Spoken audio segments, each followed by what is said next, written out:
My ex-wife took me to court for child support, for a kid that wasn't mine. She smirked at the judge, until 2 DNA tests exposed her lies. For 5 years I was married to a woman who in hindsight saw me as nothing more than a walking ATM. The first couple of years were fine, normal even. But slowly the cracks started showing. Lena had expensive tastes but no income to support them. She always had an excuse. She was working on herself, waiting for the right opportunity, planning her future. Meanwhile, I was the one paying for that future. I never thought she'd go as far as to try and trap me into paying for a child that wasn't mine. But that's exactly what she did. 2 years after the divorce was finalized, I got a letter in the mail. A summons for child support. I thought it was a joke at first. We never had kids. That was a major point of contention in our marriage. Lena always claimed she wasn't ready. But now she was claiming we had a 1-year-old son? The timeline didn't even add up. I called my lawyer, Marcus, and had him go over the paperwork. He confirmed it. Lena had officially filed a child support lawsuit against me, claiming I had abandoned her and the baby. She's betting you won't fight this, Marcus said. She's hoping the court will rule in her favor before you contest paternity. That's when I realized what she was trying to pull. In some states, if you don't dispute paternity quickly enough, the court can legally designate you as the father, even if later evidence proves otherwise. Lena wasn't just rolling the dice. She had a strategy. She filed the claim without any DNA evidence, assuming I'd either panic and settle or not react fast enough to contest it properly. If I missed deadlines or failed to show up, the court could enter a default judgment and I'd be legally responsible even if I wasn't the biological father. She's smart, I admitted. I'll give her that. Marcus smirked. Yeah, but not smarter than the law. We'll demand a court-ordered DNA test immediately. A few weeks later, we were in court. Lena walked in with a quiet confidence, dressed in an outfit that screamed helpless single mother trying her best. She wasn't acting hostile, that would have worked against her. Instead, she played the part of the wounded woman, claiming that I had abandoned her when she was at her most vulnerable. My client was devastated when the defendant walked out on her, her lawyer said. She struggled for months, raising the child alone, while he lived his life without a care. It's time for him to take responsibility. I almost laughed. The acting was incredible. Then Lena looked me dead in the eyes and smirked. She thought she had already won. Marcus stood up. Your Honor, we dispute paternity and request a court-ordered DNA test before proceeding with any financial claims. Lena's lawyer immediately objected. That's unnecessary, he argued. Mr. Carter has never disputed being involved with my client during the relevant time frame. The judge frowned. If Miss Vaughn is certain of paternity, then a test will only confirm that. I see no reason to deny the request. For the first time, Lena's mask cracked. She started to protest, but her lawyer quickly whispered something to her, probably telling her to shut up before she made things worse. The request is granted, the judge said. A court-ordered DNA test will be conducted, and the case will proceed based on the results. Lena was fuming, but she still wasn't panicking. Not yet. That should have been my first clue that she had another card to play. After the hearing, I couldn't shake the feeling that something wasn't adding up. Why was Lena still so confident? Marcus and I decided to dig deeper. Through financial records, we discovered Lena had been receiving monthly payments from another man, Daniel Vaughn. Who the hell is Daniel? I asked. Not sure, Marcus replied, but based on the amounts and timing, it looks like child support. I sat up straight. Wait, you're telling me someone else was already paying her?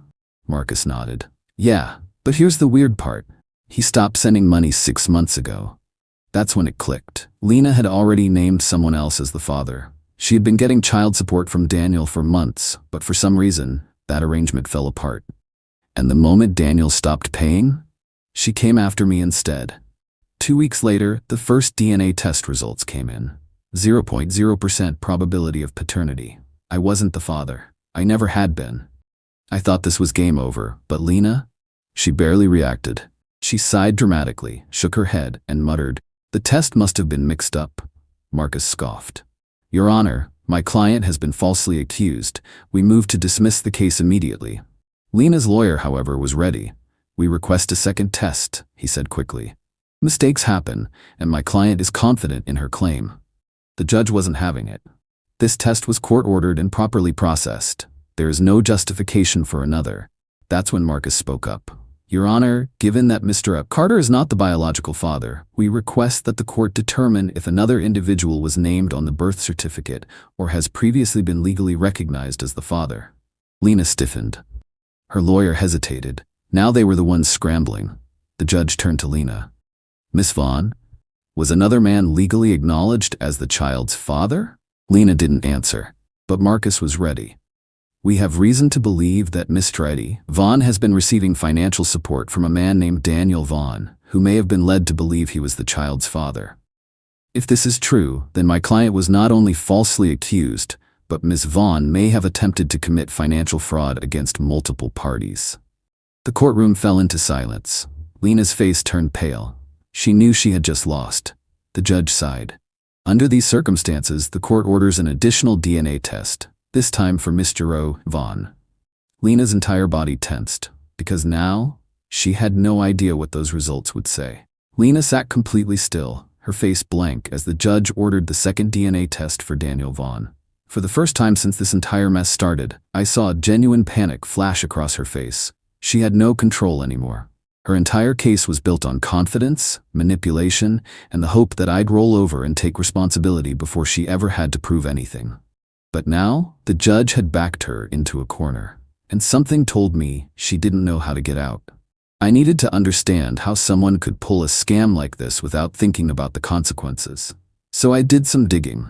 Through mutual acquaintances, I learned that after our divorce, Lena jumped from relationship to relationship, never staying with one guy for too long. She burned bridges everywhere she went, borrowing money she never repaid, making promises she never kept.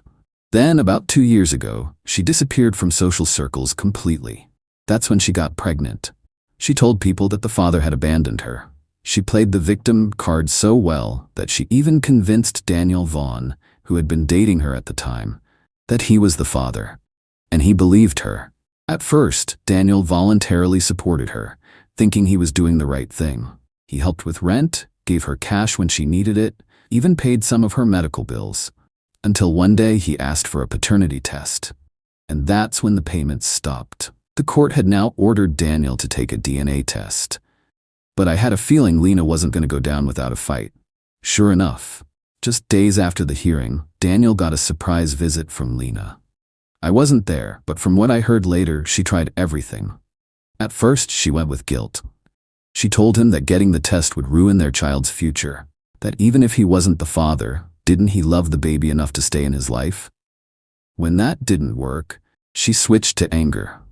She accused him of being heartless, claimed he had promised to take care of her forever, and tried to make him feel like he was abandoning a child that might be his.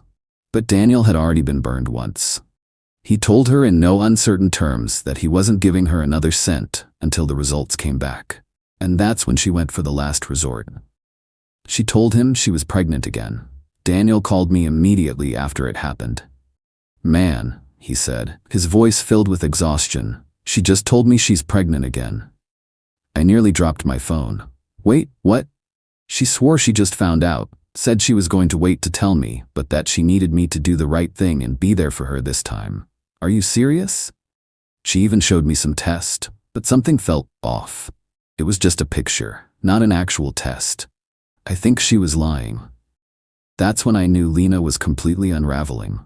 She must have realized she was backed into a corner, so she was trying to create a new emergency, one that would distract Daniel long enough to get him to stop cooperating with the courts. I told Daniel to stay the course. If she was really pregnant, let her prove it with medical records. But deep down, I was almost sure she was lying. She was running out of time. A week later, we were back in court. Daniel had done the test, and the results were finally in. I expected Lena to be nervous, maybe even angry. But when she walked in, she looked weirdly confident again. Marcus noticed it too. She's got something planned, he muttered. The judge started the hearing. Before we go over the DNA test results, is there anything either party would like to present? Lena shot up immediately. Yes, Your Honor, I have something important to share. She cleared her throat dramatically, then looked right at Daniel. I'm expecting another child, she said, her voice shaking like she was barely holding back tears. "I didn't want to bring this up in court, but given the circumstances, I feel like it's important to say that I will need support." The judge held up a hand. "Ms. Vaughn, we are here today to discuss the matter of the first child. Any future claims will need to go through a separate process. Now, let's proceed with the DNA results." Lena's face twitched. She thought she could distract everyone. It didn't work. The court assistant handed the results to the judge. He scanned the document, then sighed. "Mr. Vaughn," the judge said, "you are not the father." The courtroom was dead silent. Lena looked like she had been physically slapped. She opened her mouth, but no words came out. Daniel, meanwhile, let out a breath of pure relief. Marcus leaned toward me and whispered, "This is it. She's got nothing left." The judge set the document down and looked at Lena. "Ms. Vaughn," he said, his tone now ice cold, "you have now falsely identified 2 different men as the father of your child. Given this information, I have serious concerns about the credibility of your claims." Lena snapped out of her shock. "This is wrong," she yelled. "There's no way both tests are wrong." The judge raised an eyebrow. "Are you suggesting the court-ordered DNA tests were falsified?" Lena shut her mouth. She knew better than to accuse the court of fraud. But now, she had nowhere to go. I sat back in my chair and waited. Because this was the moment she realized everything had fallen apart. Lena's entire body tensed as the judge finished reading the second DNA test results. Not once, but twice she had falsely named men as the father of her child. And now, with nowhere to hide, she looked like she might actually throw up. For the first time, she wasn't smirking. She wasn't faking tears. She was just silent. But that silence didn't last. "This isn't possible," she suddenly shrieked, standing up so quickly her chair scraped against the floor. "This test is wrong. Something was tampered with." The judge's expression darkened. "Ms. Vaughn, are you implying that the court's legally sanctioned DNA tests were falsified?" Lena's mouth opened, then closed. She wasn't stupid enough to say yes. Accusing the court of fraud would only make things worse. Instead, she turned to Daniel, her voice shifting to something softer, more desperate. "You know this isn't right," she pleaded. "You were there for me, for the baby. He has to be yours. We were together the whole time." Daniel, who had been sitting quietly this whole time, just shook his head. "I don't know what's worse," he muttered. "That you lied to me, or that you didn't even bother figuring out who the real father was before dragging me into this." Lena's eyes flickered with rage. "This isn't fair." She turned back to the judge. "They can't just walk away from this. One of them is lying. There has to be another test, a mistake." The judge slammed his gavel. "Enough, Miss Vaughn." His voice was ice cold. "You knowingly filed a paternity claim without evidence, and when challenged, you attempted to delay and obstruct the process. You have now falsely accused 2 different men in a court of law, wasting judicial resources and causing financial and emotional distress to both parties. Given the circumstances, the court finds your actions to be an abuse of the legal system." Lena's face went pale. Marcus, my lawyer, spoke up, calm and calculated. "Your Honor, given Miss Vaughn's deliberate deception, my client would like to file a motion for sanctions and full reimbursement of legal fees. Additionally, we request the court consider referring this matter to the district attorney for potential fraud charges." Lena let out a small, strangled gasp. That was when it hit her. This wasn't just about losing the child support case. She was facing real consequences. No, please," she stammered, looking between the judge and me. I wasn't trying to hurt anyone. I was just trying to do what was best for my son. I really thought Nathan was the father. And when he wasn't, I panicked." Her voice cracked. "I didn't know what else to do."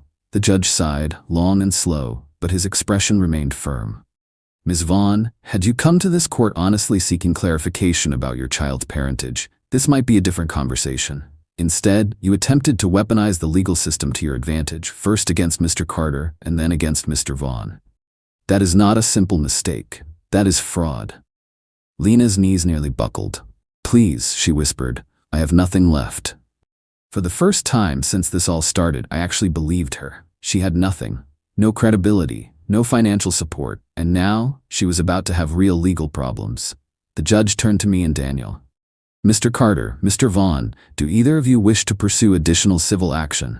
Daniel crossed his arms. "Absolutely. I want every cent back that I ever gave her." Lena sucked in a breath, horrified. I leaned forward. I'll settle for the court sanctioning her and ordering her to pay all my legal fees. The judge nodded. This court orders Ms. Vaughn to reimburse all legal costs incurred by the defendants. Additionally, a copy of these proceedings will be forwarded to the district attorney's office for review. Ms. Vaughn, I strongly suggest you retain legal counsel, as you may be facing criminal charges for fraudulent claims. Lena sat frozen, staring at the judge like she couldn't process what had just happened. 2 DNA tests, 2 false claims, now facing legal consequences. The gavel slammed one final time. This court is adjourned. Daniel didn't even look at her as he walked out. I followed, feeling lighter than I had in years. Behind us, Lena finally broke down, a sobbing mess in an empty courtroom. She had played the system for years. Now, the system had played her, and I was done.